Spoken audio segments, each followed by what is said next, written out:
दिल्ली के अंदर जो बारिश हुई है, कहा जा सकता है एक साधारण बारिश थी। एक रिज जो जंगल का इलाका है उसको छोड़ दें तो 100 mm बारिश भी नहीं हुई। मुकाबले उसके जो 2024 के जून में 288 mm बारिश हुई थी, तो 1/3 बारिश भी कल नहीं हुई। और दिल्ली ने वो देखा जो दिल्ली ने कभी नहीं देखा था। दिल्ली के मुख्य मार्ग ITO डूबा हुआ था, जखीरा डूबा हुआ था, अंबेडकर स्टेडियम के सामने डूबा हुआ था, राम मनोहर लोहिया अस्पताल डूबा हुआ था, मंत्री के घरों की सड़क ल्यूटन्स दिल्ली के अंदर, चाहे वो प्रवेश वर्मा जी के निकट की मार्केट हो, चाहे वो कपिल मिश्रा के घर के सामने हो, डूबा हुआ था। बाकी सब तो छोड़िए, दिल्ली का दिल कहलाने वाला कनॉट प्लेस डूबा हुआ था। हमने कभी नहीं सुना कि कनॉट प्लेस के अंदर जो है इतना पानी भर जाए, दुकानों के अंदर पानी चला जाए, सदर बाजार के अंदर पानी चला जाए। और ये तब है जब बड़े बड़े दावे किए जा रहे थे कि करोड़ों रुपए की डीसिल्टिंग के ठेके सरकार द्वारा दिए गए हैं। अगर करोड़ों रुपए की डीसिल्टिंग के ठेके सरकार द्वारा दिए गए,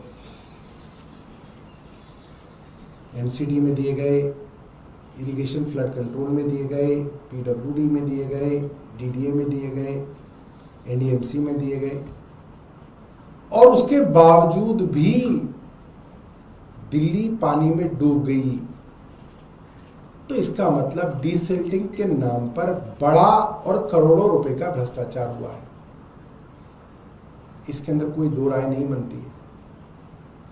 और जब सरकार रोज किसी भ्रष्टाचार की कथित जांच करा रही है, तो हम चाहेंगे कि सरकार इस डीसिल्टिंग के पूरे काम की जांच कराए। यह बेहद जरूरी है। जो कनॉट प्लेस कभी नहीं डूबता था, सरकार ने वहां पे ऐसा क्या किया? हमें जानकारी है कि कुछ गड़बड़ी वहां पे की गई है।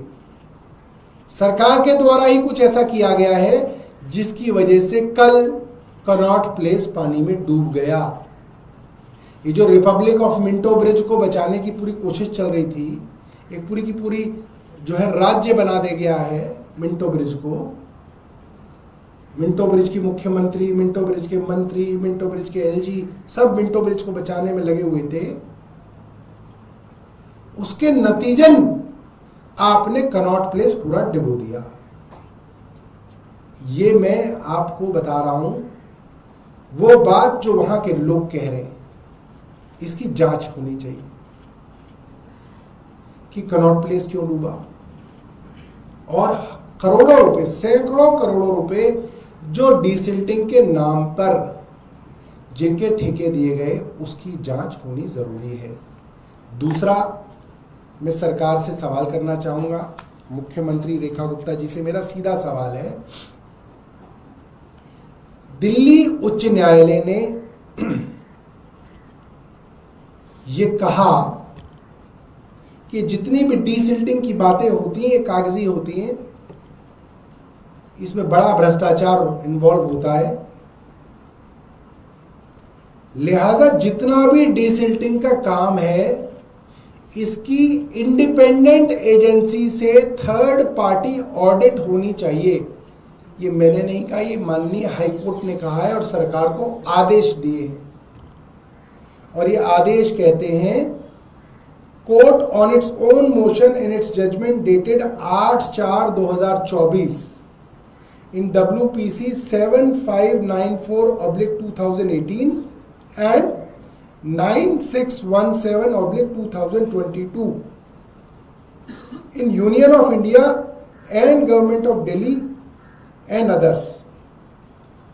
Court on its own motion 7594/2018, 9617/2022 माननीय हाई कोर्ट का आदेश है कि जितनी भी डीसिल्टिंग के काम होंगे, चाहे वो PWD कर रही हो, चाहे वो MCD कर रही हो, उसका डीसिल्टिंग के कामों का इंडिपेंडेंट ऑडिट थर्ड पार्टी किसी इंडिपेंडेंट एजेंसी से कराना है, तो मैं मुख्यमंत्री रेखा गुप्ता जी से जानना चाहूँगा कि आपने अगर इसकी थर्ड पार्टी ऑडिट कराई है तो उसकी रिपोर्ट जो है अब वो सार्वजनिक करने का समय आ गया है, क्योंकि पानी तो भर गया सब जगह और डीसिल्टिंग के दावे फेल हो गए। तो कोर्ट के आदेश पे सरकार ये नहीं कह सकती हमने नहीं कराया, तो कोर्ट के आदेश पे ये हुआ होगा।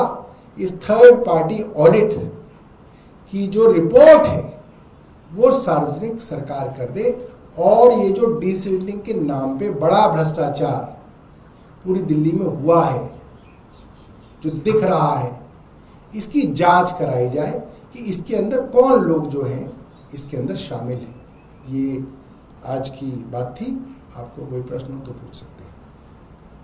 मुख्यमंत्री कल खुद भी निकली थी आईटीओ और कई इलाकों में उन्होंने तहसीलदार की लोगों से बातचीत की। उन्होंने कहा कि पहले की तुलना में काफी कम जल भराव था। अरे हमें तो पता चला था कि मुख्यमंत्री सिर्फ मिंटो ब्रिज की मंत्री है। हमें ये सुना कल कि एक नया राज्य बनाया है भारतीय जनता पार्टी ने, मिंटो ब्रिज राज्य, और रेखा गुप्ता जी मिंटो ब्रिज की मुख्यमंत्री हैं, प्रवेश वर्मा जी मिंटो ब्रिज के जो है पीडब्ल्यूडी मंत्री हैं, और वहीं की पूरी देखरेख कर रही हैं। और कमाल की बात यह है कि 2022 से मिंटो ब्रिज पे पानी नहीं भरता था। मीडिया रिपोर्ट्स हैं 2021 में मिंटो ब्रिज पे पानी नहीं भरा, मगर कल मिंटो ब्रिज पे भी पानी भर गया, और कई अखबारों के अंदर दिखाया गया कि मिंटो ब्रिज को भी बैरिकेड कर रखा था, क्योंकि कल मिंटो ब्रिज पे भी पानी भरा है।